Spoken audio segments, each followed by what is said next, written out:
Hello guys, ayan, nandito na kami sa kalsada ni Bunso. Ayan, magandang hapon sa inyo. Happy Tuesday everybody. Ayan, magsusundo kami sa school na naman. Kahapon di kami nagsundo kasi maaga si husband natapos sa work. Pero today, nag-message si husband na ako daw magsundo. So as usual, kasama si Bunso. Ayan, be careful, no cars coming. Good boy. Go straight there. Be careful kasi pababa yan. Go here? Yeah. Oh. Be careful, that's going down.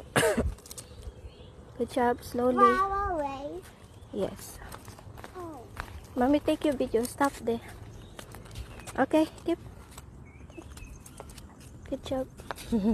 Mother. May smiling, sabi niya. Alright, guys. Okay, go straight. Okay.